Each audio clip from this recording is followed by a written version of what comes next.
Aujourd'hui, nous poursuivons la lecture du roman de Marie Laberge, Traverser la nuit. Bonne écoute! Pourquoi ce qui revient en premier, c'est l'amertume? Un peu comme la vinaigrette qu'on arrête d'agiter. L'huile remonte et ce qui donne du goût reste en bas. Depuis que je suis malade, depuis que ma vie se résume à un lit et à dépendre des autres, il y a comme une rage qui me serre les dents. Pensez-vous que c'est ma vraie nature qui se révèle parce que je cesse de m'agiter? Amy ne connaissait rien à la vinaigrette, mais le ton de Jackie était amer, effectivement. Surtout au début, quand elle était arrivée à la résidence privée pour personnes en perte d'autonomie. Donner le change, c'est ce qu'on n'arrive plus à faire avec le grand âge. Faire semblant, se montrer sous son meilleur angle, une fois étendu dans un lit, il n'y en a pas d'angle favorable.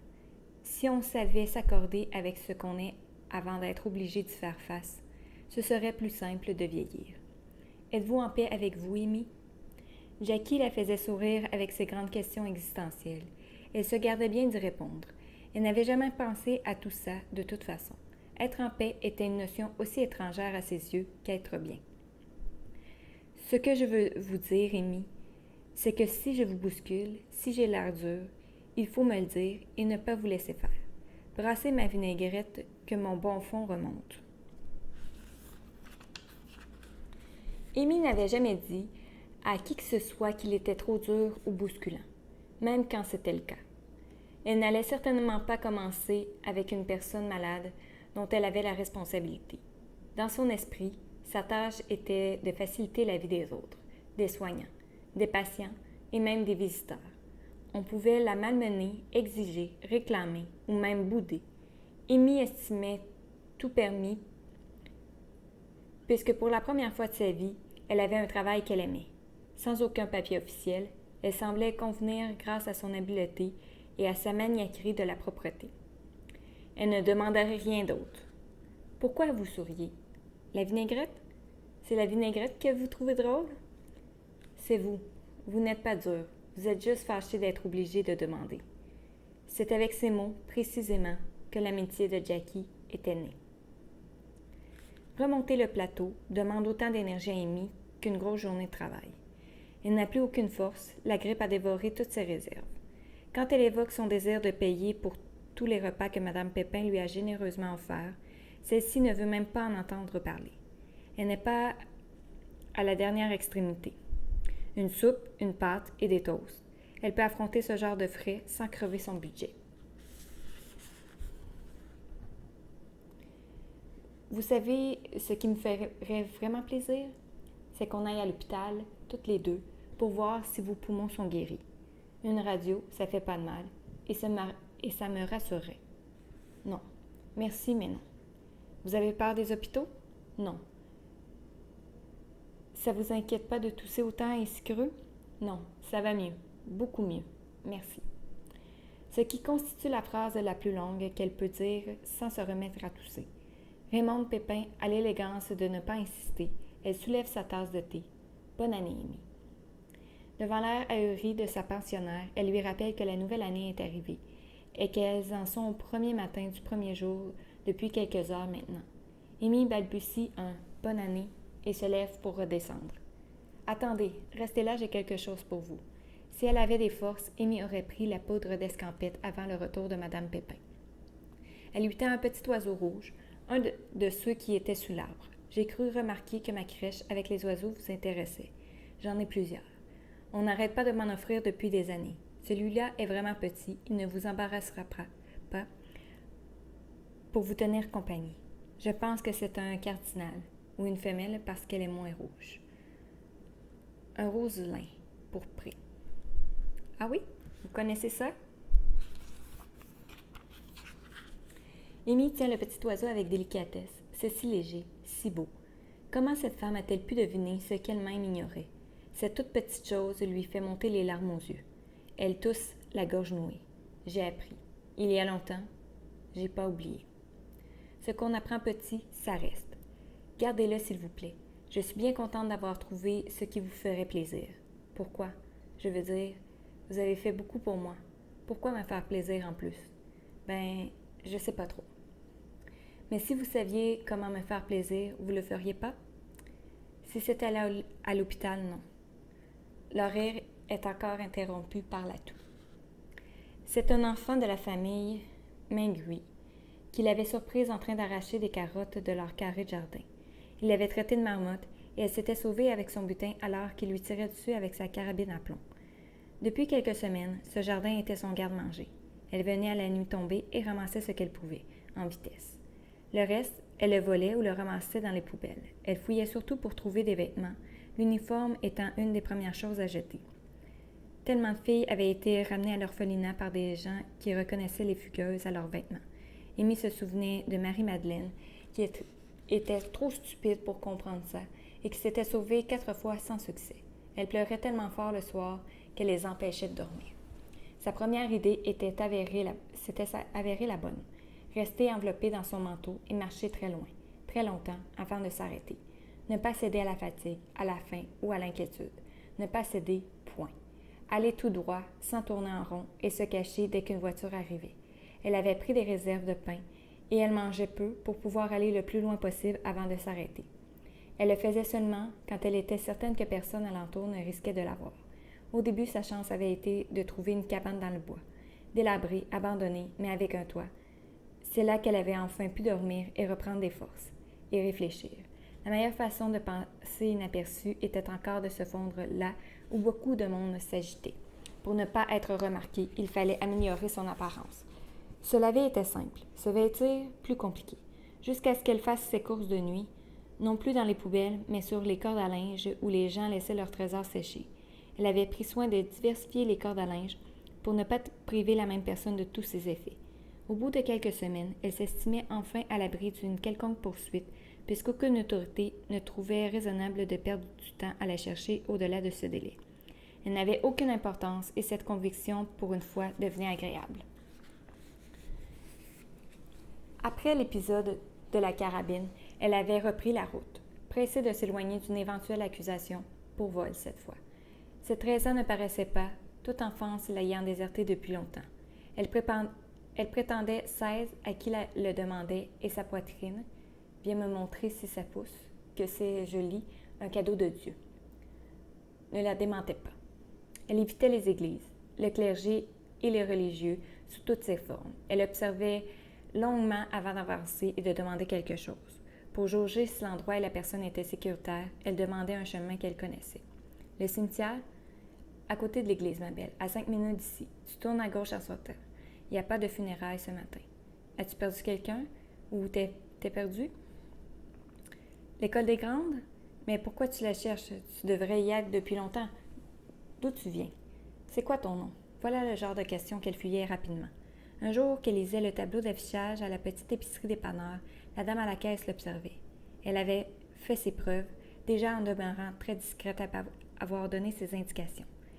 Il y a les Mengui qui cherchent de l'aide. C'est ma belle-sœur. Son mari est mort, puis elle a 6 enfants. C'est pas payé beaucoup, mais elle fait bien à manger. C'est à 20 km d'ici. Amy se demandait comment se montrer moyennement intéressée. Ça, c'est si tu cherches un emploi. T'as 16 ans, c'est ça? C'est ça. Si tu fais ce que t'as à faire, elle t'embêtera pas. Sinon, watch out. C'est pas une délicate, puis elle est à bout pas mal. À bout était un euphémisme. Fabienne Mengui était au-delà de ses réserves de force ou de courage. Elle bardassait son monde et hurlait sans arrêt. En suivant les indications de l'épicière, Amy avait rebroussé chemin et s'était retrouvée là où elle volait des carottes et où un garçon lui avait tiré dessus. Qu'est-ce que tu veux? Si t'es là pour quêter, tu peux partir. On a besoin de charité, on la fait pas. Je suis là pour aider. Et elle lui avait tendu le papier où la belle-sœur avait écrit un mot. Fabienne Mengui l'avait regardée en plissant des yeux de myope. Elle avait redressé le gros bébé qu'elle tenait dans ses bras indécises. « T'as pas l'air forte. Essayez-moi. » Un tas de vaisselle sale attendait. Au volume, Amy aurait parié depuis 2 jours. Passé le balai, épluché, torché, récuré. Amy était une experte effectivement très douée. Voyant que l'ouvrage ne l'effrayait pas, Fabienne lui avait ensuite remis un panier à linge rempli à ras-bord. « Tu plies ça, je m'occupe des poules. » Chaque vêtement, bas, camisole, la renseignait sur les membres de cette famille. En rentrant, Fabienne avait paru favorablement impressionnée. Amy avait désigné une pile. Faut les repriser. Il y a des trous. Pour cette femme, porter des chaussettes trouées n'avait rien d'anormal. De toute façon, ils vont aller nu-pieds jusqu'à l'hiver. Fais-le si t'as le temps, si ça te tente, après le reste. Amy avait compris qu'elle était engagée. Le pire moment avait été quand les enfants étaient rentrés. Tout de suite, elle avait reconnu le garçon à la carabine. Mais lui ne semblait pas faire de lien. Les 6 enfants de Fabienne Mingui étaient des garçons âgés de 2 à 12 ans. La plupart menteurs, mal élevés et prêts à tout, sauf à travailler. Qu'ils donnent des ordres, qu'ils la traitent comme une servante ne la dérangeait pas. C'est ce qu'elle avait connu toute sa vie. Mais que jamais aucun d'eux ne la touche ou n'essaie de l'emmener dans un lieu sombre pour la tripoter. Voilà qui la surprenait beaucoup. Comme elle dormait avec le bébé dans la chambre de Fabienne, elle n'avait même pas pensé que cela constituait une forme de protection contre la curiosité sexuelle des enfants. Tant qu'on ne lui demandait que de servir, de laver, de plier, de repasser, Amy s'estimait chanceuse. Le premier 20 $ déposé devant elle par une Fabienne tellement honteuse qu'elle en prenait un ton rogue pour déclarer que c'est tout ce qu'elle pouvait donner, avait constitué un véritable cadeau à ses yeux. Elle était riche. Amy était restée 2 ans et demi chez les Mingui, le temps que l'aînée grandisse, et cessait à la tâter. Comme il ne pouvait rien lui offrir et que son autorité sur elle était nulle, elle l'avait envoyé promener et le lendemain matin, peu encline à se battre contre la faiblesse des hommes, elle avait dit adieu à Fabienne, sans aigreur et sans regret. S'attacher n'était pas dans ses cordes. Vous êtes jeune, je sais. Après 40 ans, on se trouve très mûr, mais quand on arrive au dernier bout, le temps change d'air. Pas la même durée, aussi étrange que ça paraisse. C'était plus fort qu'elle. Amy traînait dans les parages de Jackie. Elle s'attardait à astiquer, à la soutenir pour aller jusqu'au fauteuil et à écouter ses propos sans jamais y répliquer ou poser de questions. Amy écoutait. C'est tout. C'était un nouvel apprentissage pour elle. Jamais personne n'avait parlé aussi franchement devant elle et à elle. Mes hommes sont morts rapidement. Ma mère a pris son temps. J'ai bien peur de tenir d'elle. La pauvre, elle voyait bien que je ne comprenais rien à sa vie. C'est ma vie, ma pauvre enfant, ma vie. J'ai rien compris, alors que je prétendais tout savoir pour elle. Est-ce que quelqu'un a déjà eu peur de vous, Amy? Ma mère avait peur de moi, peur que je la pousse vers la mort, peur que je décide sans avoir la moindre idée de ce qu'elle vivait. À mes yeux, prendre 10 minutes pour aller aux toilettes, c'était 8 de trop.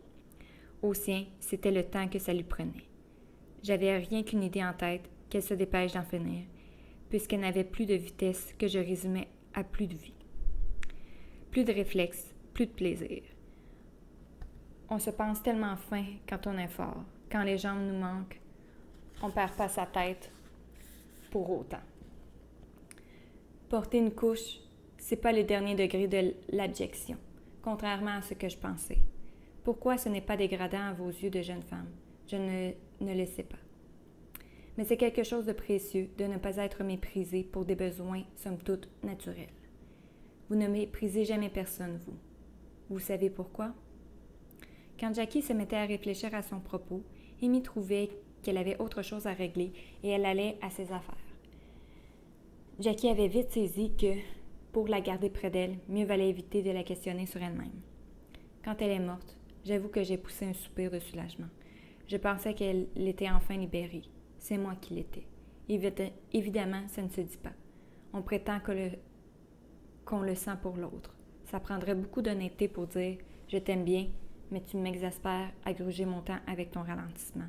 Pourrais-tu en finir au plus vite que je m'apitoie sur mon sort et me désole pour moi en répétant que c'est mieux comme ça? » J'ai pris une vie à comprendre c'est quoi être vieux et regarder les autres nous trouver inutiles. Vous connaissez Brel? Mourir, la belle affaire, mais vieillir, ah, vieillir. Il est mort à 49 ans, pourtant. Il était comme vous, je suppose, un surdoué, qui sait ce que personne ne veut avouer. Amy lui savait gré de ne pas l'interroger sur son éventuelle mère. Elle n'aimait pas mentir à Jackie. C'était nouveau d'ailleurs. Mentir lui avait toujours semblé l'équivalent de parler. L'oiseau est sur le bord de la commode, et il a l'air de regarder Amy. Il la met presque mal à l'aise, Combien de fois Mimine a-t-elle dit qu'il faut les laisser libres, que rien n'est plus important que de les laisser aller comme ils veulent. Chanter, pépiller, s'envoler, pour revenir. Sa mère lui avait enseigné tout ce qu'elle savait des oiseaux, du plus petit ou plus dangereux, celui qui vide les nids des œufs pour s'emparer de la place.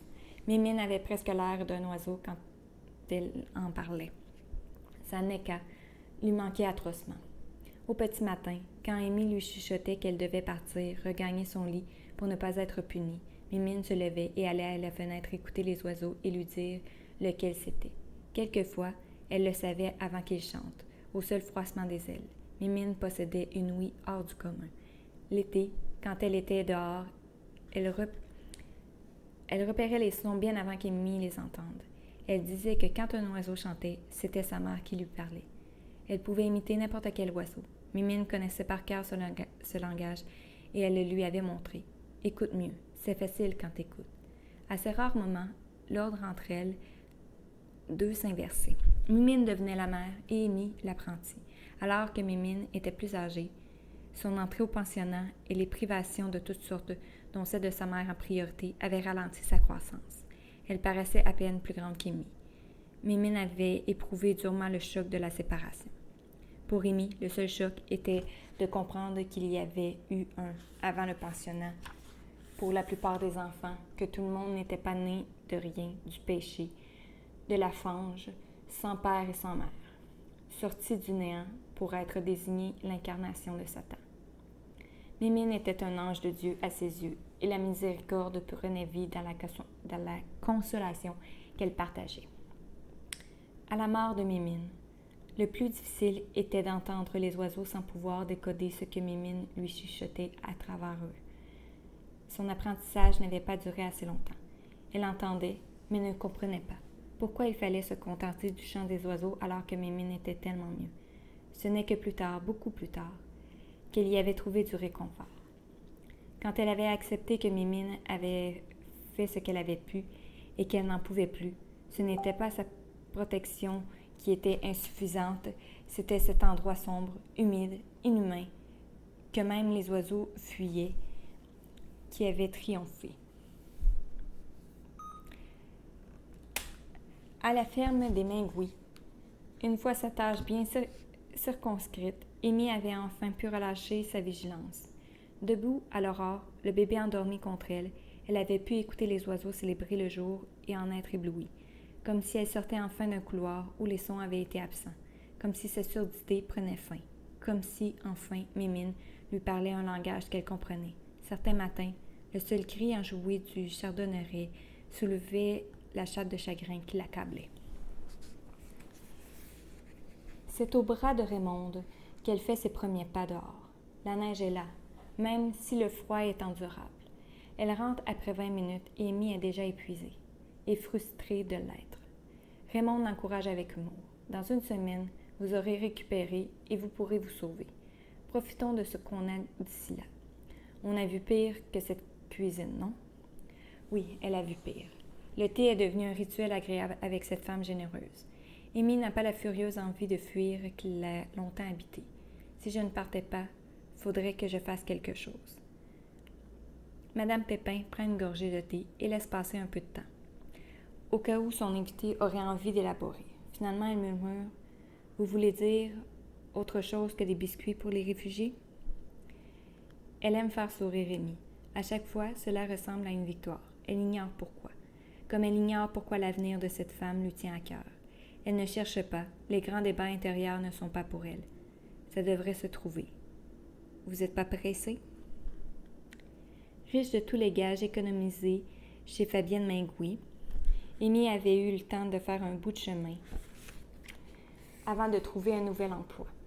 C'est au motel Mon Repos, où elle avait fait halte, qu'elle avait négocié l'entretien ménager de toutes les unités contre la gratuité de la sienne.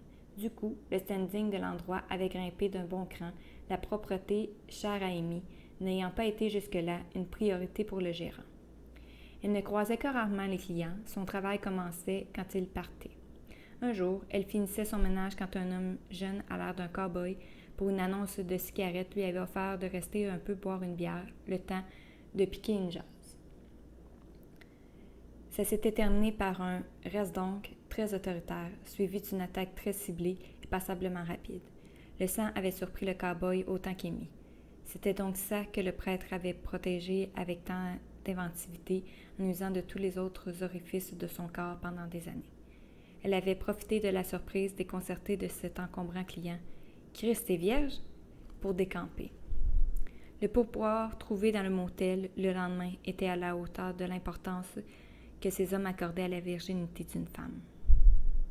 Amy l'avait empoché et n'avait plus jamais bu une bière. Finalement, elle n'aimait pas le goût. De toutes les choses inventées par les hommes, l'argent est sans doute la plus pernicieuse. Il a rendu acceptable le mépris, la cupidité crasse. Je tiens au crasse, Amy, parce que ça donne l'ampleur du désastre. Dans le calepin à côté de pernicieuse, Amy avait noté qui fait du mal. Jackie devenait véhémente au sujet de l'argent, celui qu'on lui réclamait, qu'on croyait dû, celui qui achetait tout et faisait parfois disparaître le meilleur de l'humain dans une sorte de marché de dupes. Dans cette résidence privée aux soins exceptionnels, tout était chèrement payé. On vous tapote la main pour vous saluer et c'est un supplément non couvert par le loyer de base déjà exorbitant. Dites-moi que vous êtes payé royalement pour vos soins non médicaux mais essentiels. Non, ne me dites rien. Dans leur esprit, vous faites partie des métiers accessoires, ceux qui ne réclament aucune qualité humaine. Vous rendez-vous compte que si vous quittez cet endroit, je pars aussi et je vous suis où que vous alliez. Vous êtes l'âme de cet endroit, Amy. À mes yeux, vous êtes l'incarnation des qualités qu'ils se vantent d'avoir dans leurs dépliants, couleurs et dont ils sont affreusement dépourvus. Je pars pas. Comment vous faites pour endurer ça, par exemple? C'est un mystère. Vous êtes plus doué que moi, c'est certain. Amy se souvenait des paroles des religieuses. Endurer quoi? Allez-vous cesser d'inventer des mensonges pour vous rendre intéressante? Vous n'aviez même pas d'âme avant qu'on vous prenne en charge. Ce qu'un prêtre vous demande, c'est Dieu qui vous le demande. L'envoyé de Dieu, c'est le prêtre. Obéissez, sinon vous serez damnés. Quelquefois, Jackie l'observait en silence, et cela mettait Amy mal à l'aise. Elle finissait par demander si elle avait oublié quelque chose, ou si elle lui avait fait mal sans le vouloir. Jackie s'excusait toujours d'avoir été intrusive. Comme Amy ignorait le sens de ce mot, elle esquissait un demi-sourire passe-partout. « Tiens, la Joconde qui revient. Je voudrais être sûre qu'on vous traite bien, Amy, à la hauteur de votre immense compétence à consoler et à prendre soin des oubliés de la terre. Et je suis persuadée que ce n'est pas le cas. J'en suis désolée. » Amy avait peur que Jackie sorte son porte-monnaie pour lui offrir un pourboire. Elle n'aurait pas pu dire pourquoi, mais elle n'aurait pas supporté un tel affront. Pernicieux, voilà ce que cela aurait été. Ça lui aurait fait du mal. Elle range son calepin et s'emploie à faire de l'ordre dans sa chambre déjà immaculée. La minuscule salle de bain est irréprochable. Rien. Elle ne peut rien entreprendre pour améliorer l'état des choses. L'oiseau la nargue sur la commode. Elle n'a jamais su que servir. Maintenant qu'elle devrait cesser, elle ne sait pas comment y arriver. À quoi lui sert de posséder une liberté dont elle ne sait que faire? Toute sa vie, elle a couru pour sa survie. Maintenant qu'elle est vivante et à l'abri, elle ne sait ni en profiter, ni chanter. Elle n'a su désirer qu'une chose, s'échapper. Mais elle ne peut pas s'échapper d'un endroit confortable où on est aimable avec elle. Elle caresse l'oiseau d'un doigt délicat, mais Mine ne sera plus jamais là. Elle n'aura plus jamais à réchauffer les pieds glacés d'une petite fille. Seules les phrases de Jackie lui reviennent pour contrer celles des autres, tous ceux qu'elle a servis. Tous ceux qui se sont servis. Le vide est impeccable. Sans péché, vous saviez ça, vous, que le mot impeccable veut avant tout dire sans péché. Quand Raymonde revient, les bras chargés de son épicerie, elle trouve Amy occupée à récurer le four de sa cuisinière. Besogne qu'elle retardait sans cesse. Pourquoi j'ai l'impression que c'est pas une bonne idée, Amy? Est-ce que c'est pour me dire que ça va mieux? Pour me faire plaisir? Pour me soulager d'une tâche que je déteste? Amy regarde ses mains gantées de caoutchouc, elle reste tête baissée. Elle ne peut pas dire ce qui lui vient comme réponse. Pour exister. Ah, enfin, vous voilà. Tout le monde vous a réclamé aujourd'hui. Je ne connais les horaires de travail de personne d'autre et vous êtes ici depuis des heures sans venir me saluer. Détrompez-moi, Amy. Je ne suis pas toute seule à parler pour deux. Nous avons une véritable amitié, non? Ce n'est pas votre immense sens des responsabilités qui vous tient près de moi?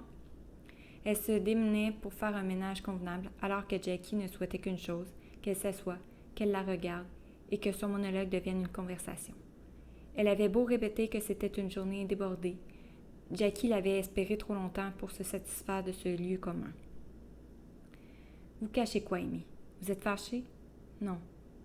Venez vous asseoir, arrêtez un peu, vous m'étourdissez. Elle s'était assise à contre-cœur sans cesser de noter mentalement ce qu'il y aurait encore à essuyer pour bien remplir son mandat. Vous n'êtes pas comme d'habitude. Vous êtes inquiète? Quelqu'un vous a chicané? Quelqu'un s'est montré désagréable? Je ne vous ai jamais vu aussi alarmée. Avez-vous des difficultés? Elle avait murmuré que non. Elle avait essayé de ne pas révéler que dans la chambre voisine, tout près de Jackie, M. Sylvain était mort, qu'il avait fallu désinfecter tout partout, que c'était son travail, qu'une nouvelle personne arriverait dans quelques heures. À cette seule idée, elle s'était relevée. Il fallait qu'elle termine son ouvrage. Vous êtes en panique, Amy. Vous ne le savez pas? Dites-moi ce qui se passe. Amy avait juré que rien ne se passait de spécial avant de s'apprêter à partir. Quoi? C'est normal que dans une maison de soins prolongée, la prolongation ait ses limites. C'est la mort du voisin qui vous met dans cet état? Vous pensiez que je ne le savais pas? On sait tout ici, Amy. Cloué dans un lit, on sait tout, comme si on avait un système de caméra caché. Alors, allez-vous me dire ce qui se passe? Stoppée dans sa fuite, elle avait murmuré ses pieds. Les pieds de M. Sylvain.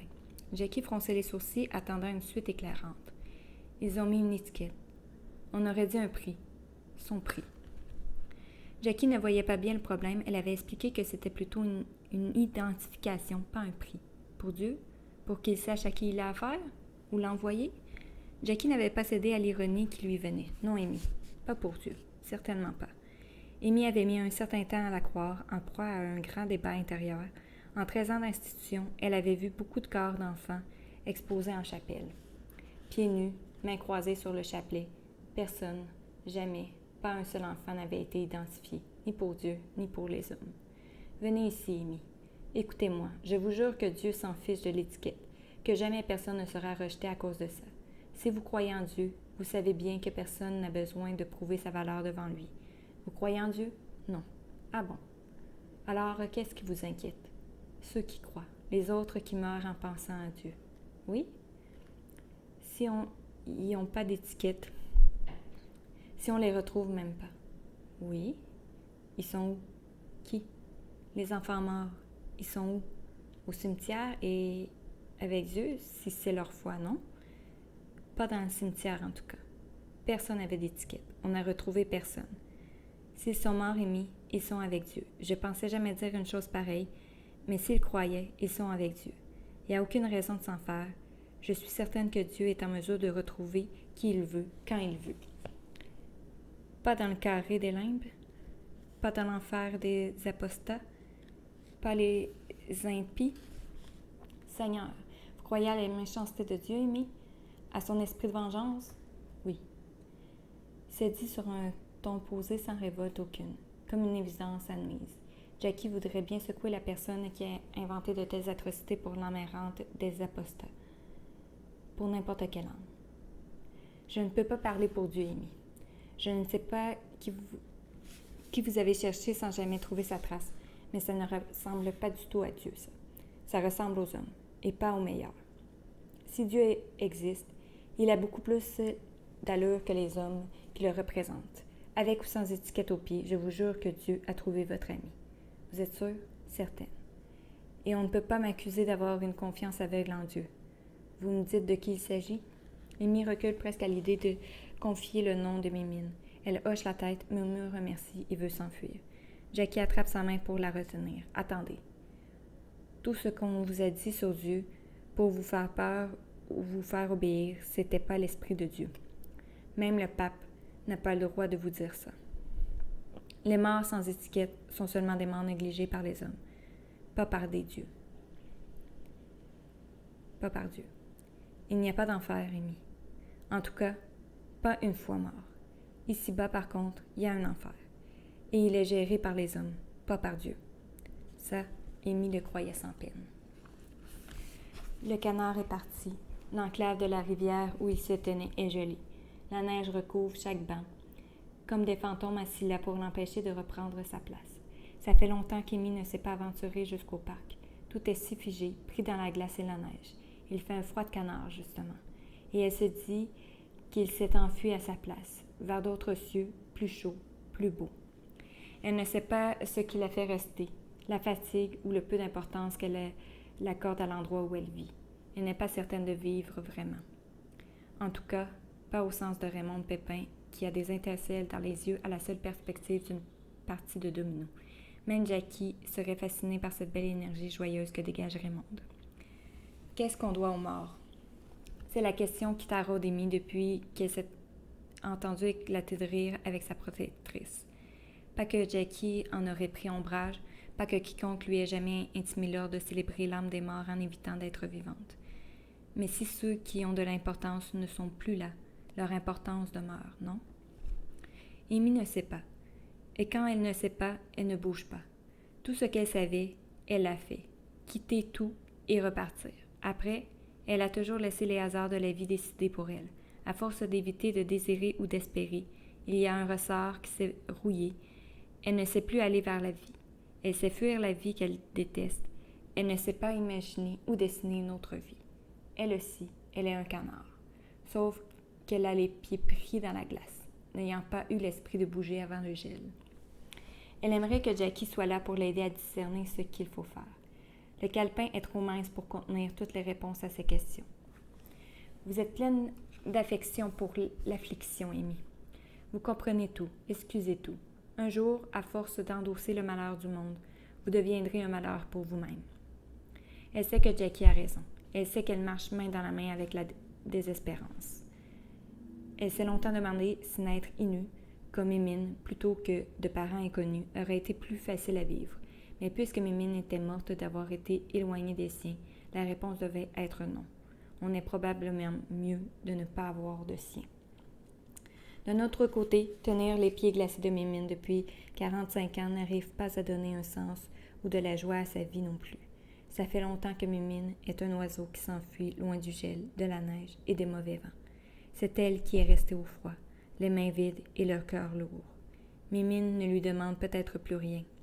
Amy ignore si ce n'est pas elle qui demande encore à la petite fille de lui donner une raison de continuer. Elle a fui le lieu des horreurs en apportant l'horreur avec elle. Comme encroûtée au fond de son corps, comme le cadavre glacé d'une enfant qui n'a jamais grandi. Un jour, Amy, un jour, qui est bientôt, je ne serai plus là, et vous allez devoir vous demander ce que vous pouvez faire pour vous aider. Je ne voudrais pas que votre talent vous empêche de vous octroyer une vie. Prendre soin des autres, c'est généreux, et je suis la première à en profiter. Ma manière de vous remercier, c'est de vous supplier, de vous accorder un peu de soin. Disons 10% de ce que vous offrez à tout le monde ici. Comme disait l'autre, faites donc ça en mémoire de moi. Debout, derrière le banc glacé sur lequel elle ne peut s'asseoir, Amy se sent ridicule avec sa vie à laquelle elle ne participe pas. Cette vie qu'elle ne choisit jamais et qui est tout de même la sienne. Ne rien faire serait donc choisir quand même? Comme venir du néant vicieux de deux anonymes a fait d'elle une personne vivante. Quoi qu'en disent les religieuses. Une errante sortie de rien, mais une errante qui pourrait trouver un chemin et se nommer enfin. L'odeur de soupe aux légumes et de croûtons au romarin l'accueille. Elle entend Raymond fredonner. Si quelque chose pouvait apaiser les questions sans qu'une tête qui la hante, c'est bien le calme confiant de cette femme. Depuis un mois, maintenant, elles soupent ensemble régulièrement. Raymond prétend que c'est un plaisir pour elle. À la grande surprise d'Amy, elle ne parle pas constamment. Le premier soir, où elle n'avait presque rien dit, Amy lui avait demandé si elle était contrariée. Moi? Non, pas du tout. C'est une journée avec rien de neuf. Avez-vous du vieux à raconter? Devant la négation souriante de son invité, elle avait ajouté « Quand on est bien, on n'a pas besoin de meubler le silence. Mais quand on est mal, ça pèse pour vrai. Je connais des gens qui peuvent même pas s'entendre respirer. Gardez-vous de la place, j'ai fait des brownies. » Raymond a les yeux brillants de plaisir. C'est une gourmande. impénitente.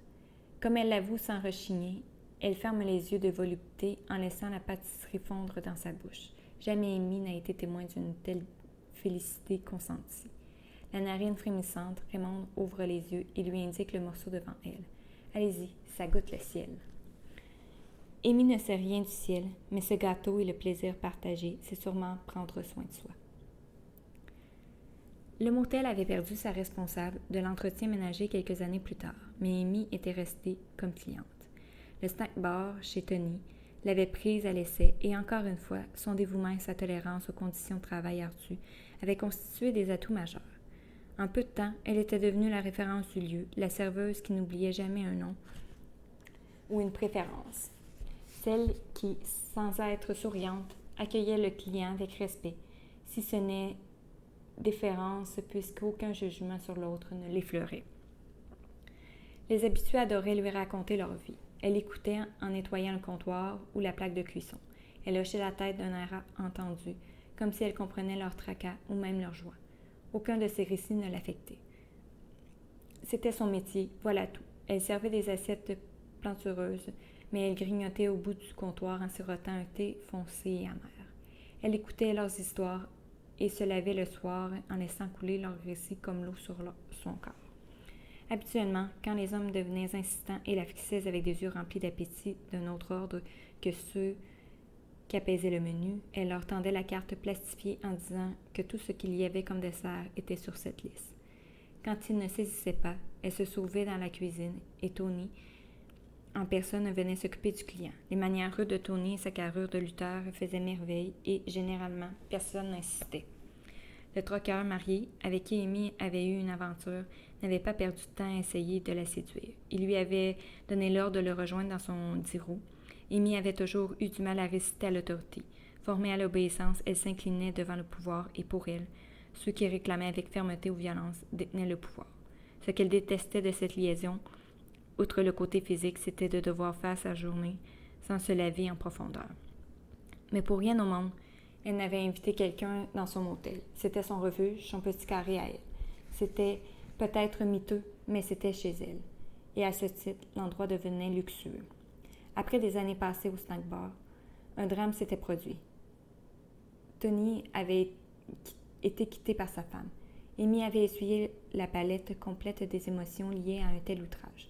De l'incrédulité à la colère vengeresse, elle avait vu Tony pleurer, tempêter, supplier, se désoler pour finir par tendre la main vers sa croupe en signe de gratitude pour son indéfectible écoute, tellement mieux que celle de Shirley.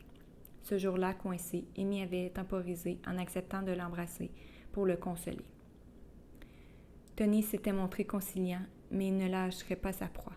Amy le savait, et cette fois, elle ne pourrait pas courir en cuisine chercher une protection.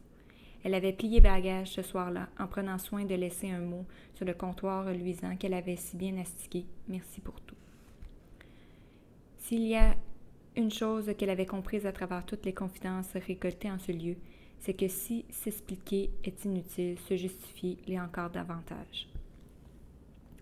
Avant qu'Éric entre dans ma vie, je ne savais strictement rien de l'amour, et je me pensais tellement capable d'aimer. Mon ex avait eu bien raison d'aller avec son hôtesse de l'air. J'étais avec lui pour Sébastien, et finalement, il était avec moi pour Sébastien aussi. Le seul qui n'a pas trouvé son compte là-dedans, c'est encore Sébastien. Je ne sais pas ce que ça lui aurait pris comme preuve d'amour en admettant que cela exige des preuves. À partir de là, on oublie le mot amour et on ouvre le grand livre des compensations que la vie nous doit. Cet enfant-là avait perdu sa mère tellement jeune. Il n'a jamais voulu risquer de voir son père s'éloigner et il ne l'a pas lâché. Vous ne pensez pas? Vous l'aimiez? Évidemment, je l'adorais. Ce qui ne m'empêchait pas de voir ses défauts, ses lacunes, ses entêtements, mais depuis quand les faiblesses d'un enfant nous rebutent? On se dit qu'on va l'aider à dépasser tout ça, qu'on va l'élever. Beaucoup d'orgueil, très peu de lucidité, ça se résume à ça, être parent. En tout cas, pour moi. Je me demande encore si je suis déçue d'avoir échoué ou de m'être trompée à ce point-là sur lui. Un ou l'autre. On est encore dans l'orgueil. Amy avait déposé doucement la jambe droite de Jackie et elle la recouvrait avant de commencer à masser l'autre jambe. Vous êtes un ange, Amy. Cette jambe pèse 2 fois moins que l'autre. Vous savez que vous m'avez troublé avec votre histoire de bon Dieu l'autre jour. Vous souvenez-vous du Notre Père? Les mains d'Amy se... Non, n'arrêtez pas. Je vais me taire, mais n'arrêtez pas. Merci. Lucky s'était tue, mais elle n'avait pas cessé de réfléchir pour autant.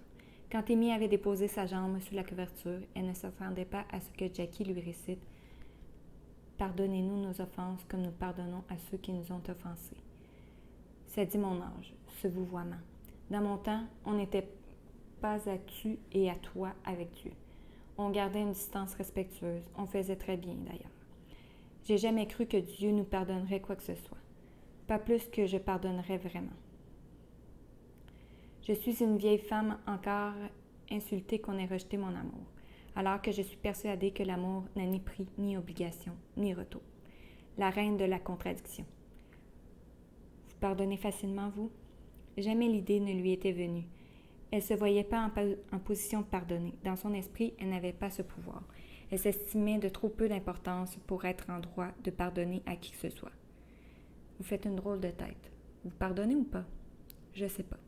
Oh, ça c'est intéressant. Prenons quelque chose de simple.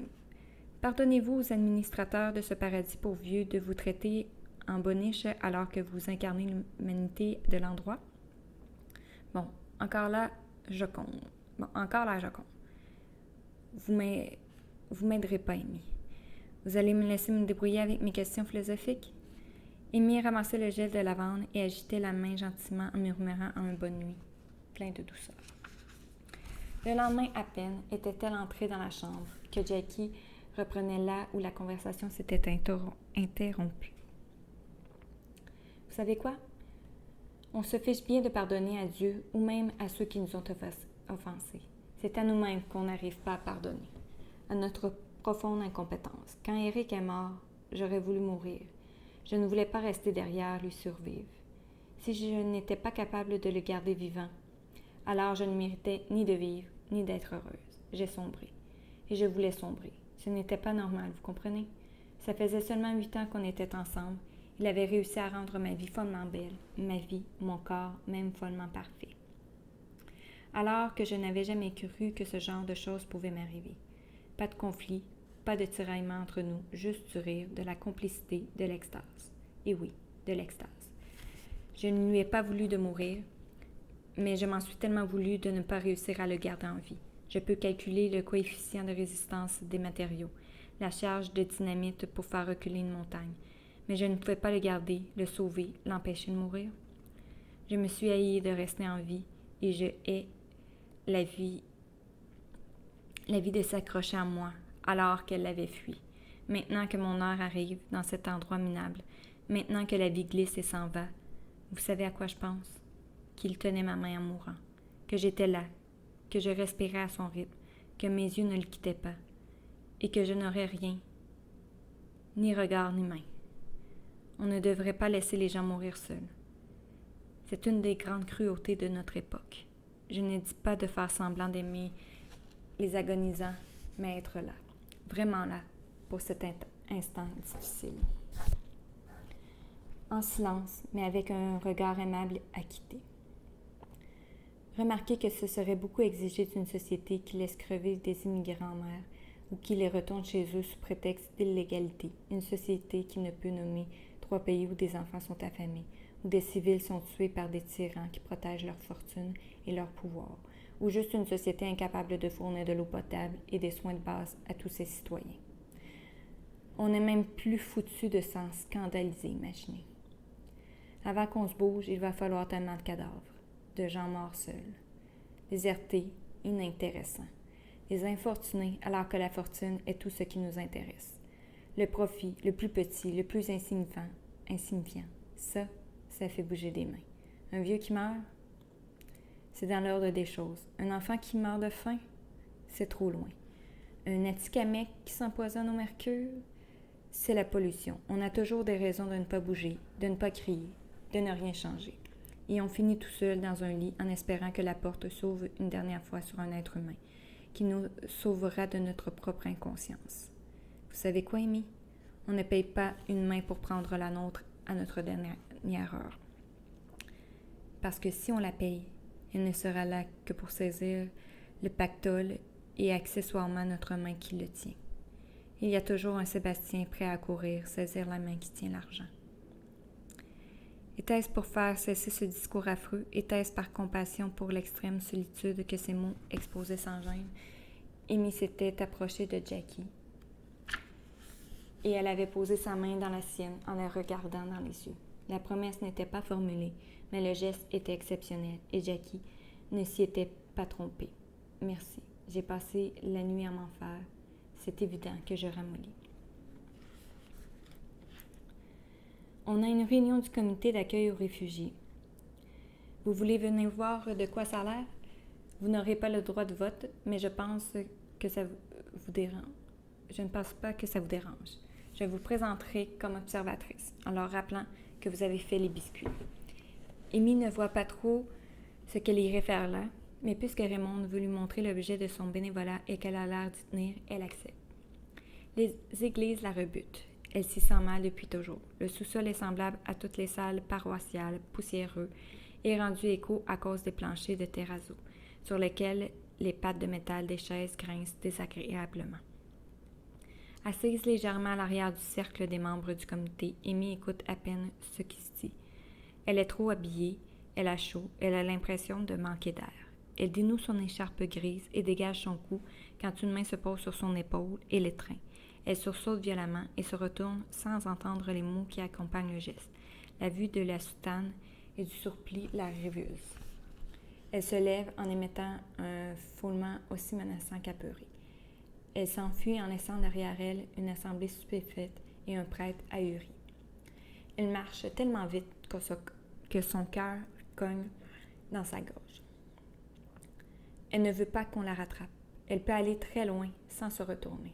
Elle se répète spasmodiquement qu'elle sait fuir, qu'elle peut s'échapper de tout, qu'elle n'a aucune dette envers quiconque. Il n'y a rien de cohérent dans sa précipitation effrayée. Mais elle doit se répéter qu'elle est en mesure d'échapper au danger, de défier l'autorité, que personne ne peut plus l'arrêter. Elle veut aller directement au terminus d'autobus, prendre le premier départ, peu importe la destination. Elle a du mal à se repérer. Elle est au milieu du parc quand elle se rend compte que ce n'est pas la bonne direction. Elle rebrousse chemin, terrifiée. Elle va trop vite pour orienter ses pas. Elle ne trouve plus le terminus. Affolée, elle demande à un passant qui la fixe sans répondre, convaincue qu'il a affaire à une folle. Elle répète exaspérée « le terminus ?»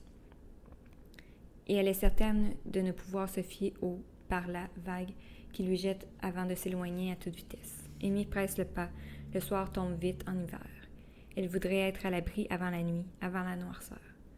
Une voiture se place en bordure du trottoir. Elle entend la voix de Raymond sans la regarder. « Montez, Amy. » Elle hoche la tête et continue en espérant que ce soit clair. Pas question de parler ou de monter.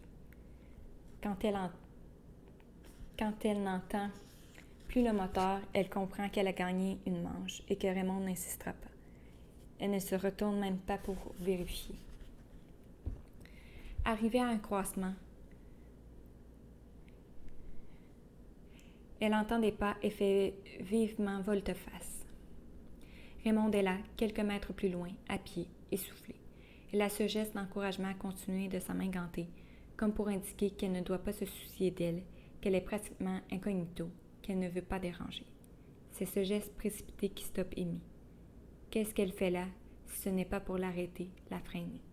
À bout de souffle, elle ahane. Terminus? Raymond lui fait un autre geste, celui de continuer tout droit. Elle semble trop suffoquée pour parler. Amy repart, mais sa fuite est encombrée de pensées contradictoires. Quelque chose cloche. Pourquoi la suivre si c'est pour l'aider à fuir? Pourquoi court-elle si elles courent ensemble? Elle s'arrête et laisse Raymond la rejoindre. Elles halètent toutes les deux et se regardent surprises de voir l'autre respirer aussi fort. Raymond hoquette un « pas en forme » en posant sa main sur sa poitrine. « My God, j'en peux plus. » C'est tellement vrai et tellement réciproque que le fou rire d'Amy entraîne celui de Raymond et les plie toutes deux l'une vers l'autre pour chercher un appui. Regretter, c'est accorder de l'importance à ce qui n'est plus. Aujourd'hui est tout ce qui importe, Amy. On est immortel dans l'instant, point final. Pas dans avant, pas dans demain. Faut laisser le vent emporter le passé. Vous m'entendez? Je ne sais pas de quoi est fait le vôtre, mais vous le traînez, il vous empêche de rire. Je voudrais au moins vous donner ça, vous rendre plus libre. Amy ne comprenait pas le sens exact des propos de Jackie, mais elle avait assez d'expérience pour savoir qu'elle affaiblissait, que sa voix s'altérait et que son fameux « maintenant » s'amenuisait. Le compteur de sa vie arrivait à la fin. Amy avait averti sa supérieure qu'à partir de là, elle prenait congé et resterait auprès de Jackie, à titre privé. Vous lui avez dit privé, comme dans Amy? Vous avez dit ça, Amy? C'est merveilleux.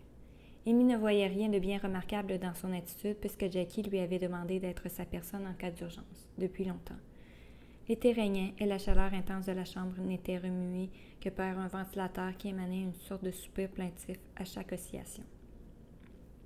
Amy regardait la mort avancer dans le corps amaigri, dans le souffle syncopé, dans le teint pâli de la malade.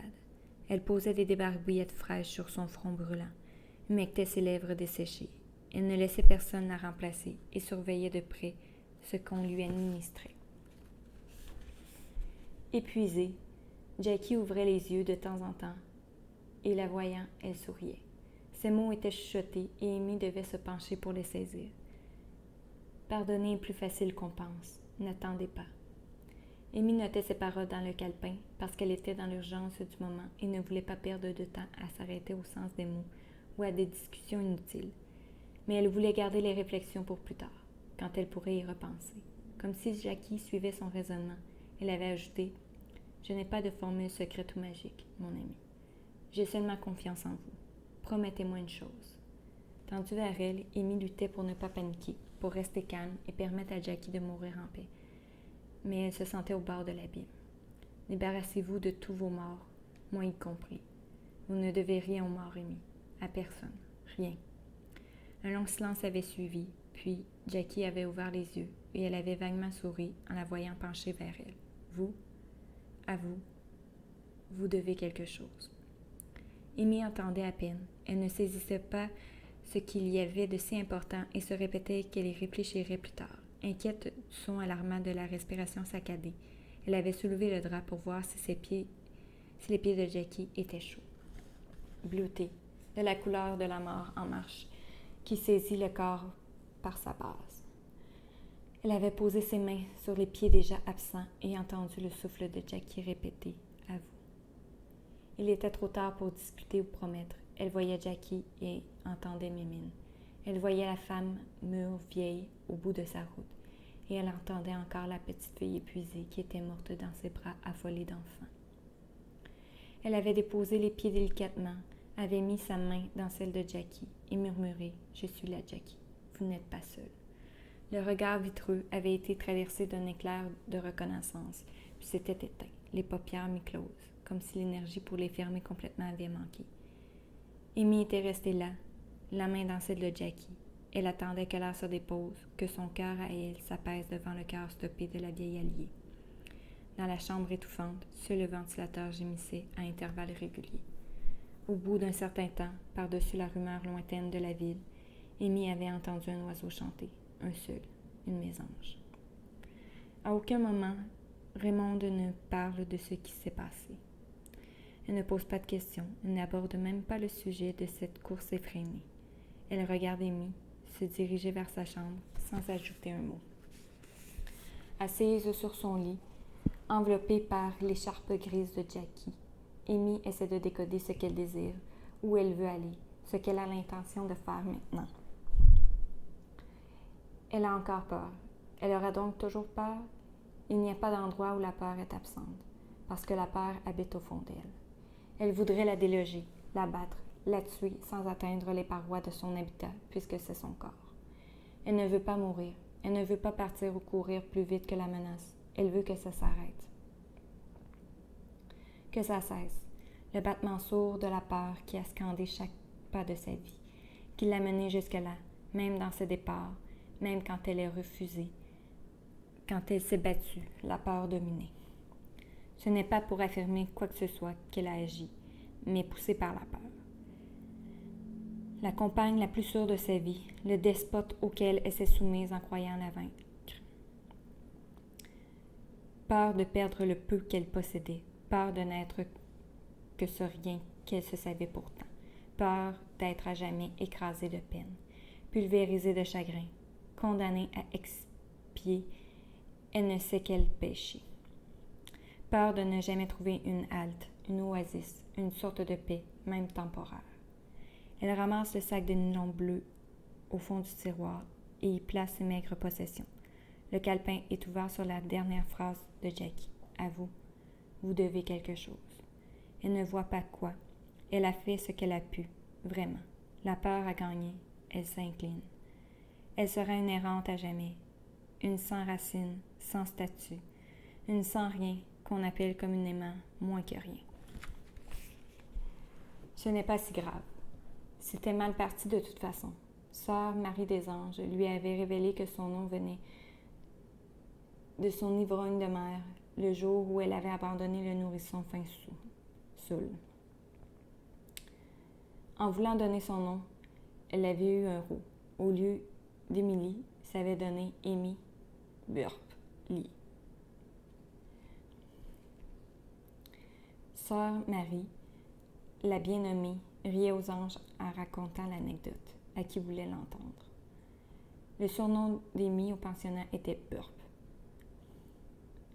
Ce n'était même pas méchant. La plupart des enfants sachant très bien ce qu'étaient les méfaits de l'alcool sur un parent, même aimant. Tous avaient d'ailleurs hérité de nouveaux prénoms au baptême catholique. Sa mère l'avait abandonné après s'être saoulée. Et alors? Ça voulait peut-être dire qu'elle trouvait ça dur de se séparer d'elle. Pourquoi pas? Quelles que soient ses raisons, Amy ne lui doit rien. Comme elle n'a aucune dette morale envers les sœurs à l'humour douteux et envers les prêtres prédateurs. Pourquoi se devait-elle quelque chose? Elle a fait ce qu'elle pouvait avec le peu qu'elle avait. Elle n'est quand même pas venue au monde pour réparer les erreurs des autres. Elle n'est pas le Christ et elle ne finira pas crucifiée, ça non. Qu'ils aillent tous au diable.